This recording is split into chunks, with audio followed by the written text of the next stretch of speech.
Pagod na bigyan! Magtangkong! Ito! May ala! Ungos! Greatest municipality. At yung yamata, magpapasalamat ako kay Presidente Duterte sa pagpangalan lahat nila ng buluan na medyo na-involve sa droga dahil sa puro laboratory ang akin natatilo sa nagiliyan ng number 1 ako. Pero, magpapasalamat ako dahil ang tipo na ito, si Presidente Duterte, siya ay determinado, sincero, na lalaman sa droga. At alam ko, sa investigasyon na ito, ipupulkan ko lahat ang nalalaman ko, makukulong ang anong rason na ako ang sinabing magsasal? Anong dahilan? Bakit siya agad nagbiyak? Bakit siya agad nagbiyak ng privilege speech? Mastermind, si Bobo Flores, si Brady Enriquez, si Romina Enriquez, Chokyo Kalban, kapatid ng kapitan natin sa Timotokot, na dati nagtatabaw sa kanya. Anong dahilan kung bakit itong Chokyo Kalban ito pinagkwarta ko sa palengke? Nung nilabas yung pangalan niya, hinila ko. Kasi naramdaman ko, delikado na to.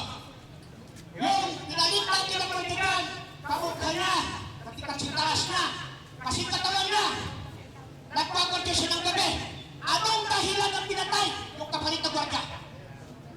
Ibig sabihin, napagkamalan nila na yun ang si Chokyo Kalban. Bakit pinatay si Chokyo Kalban? Bakit papatayin? Dahil meron siyang alam. Yung anak ni Chokyo Kalban at si Rex Kalban na pulis ngayon, siyang ginamit namin na asset ni Alan Bananya para papasok doon. Nagugulat na yung gabi nung sinisiminto doon ang congressman yung daan papunta doon.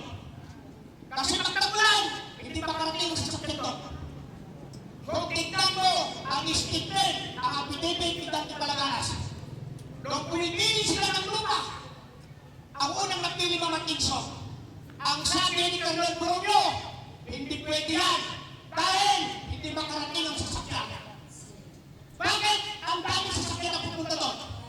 Mga pan, 7, 6, 8. Magagandang sasakyan. Tapos, siniminto ni Congressman. Pero pa sa pangalan, Marcos ito. Tapos, ang nakikita doon, mga tao na. Yung si Marshall Cachero na namatay sa tumba, kukumbayin sa yung kanta namin. Si Carlos Bimbanta, nakikita doon. Yung si Mato, na pinatay sa bahay niya, nakikita doon. Yung si Randy Valencia na driver niya, nakikita siya doon.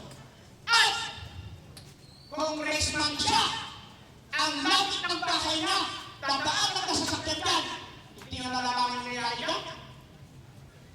Pastor na ako nun! Pastor na ako nun! Ngayon, kami ang nakahuli. Binenta ko agad, sinabi ng ako, Pastor na. Sa inyo natin, sa nabilan, bumundo, alam na natin yan! Alam na natin ang istorya na. Alam na natin kung sino paniwalaan natin. Witness kayo sa akin, unang pagkabata. Nandiyan ang pagkabata ko, alit na ako sa rono.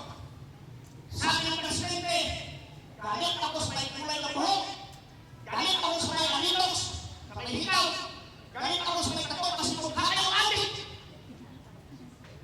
Noong pa, galit ako sa droga. Lahat, noong pa wala pa sa presidente Duterte, meron na tayong program ng mga droga para sa droga nito. Ang dami! Ang dami na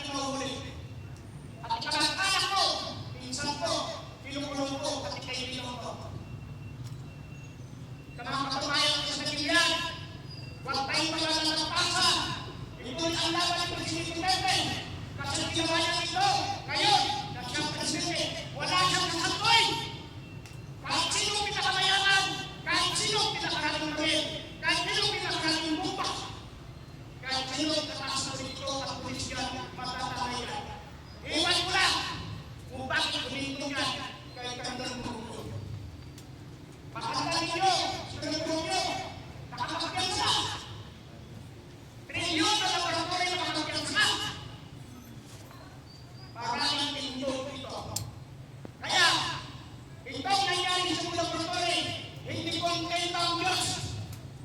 Hindi kontento sa Presidente Duterte. Kaya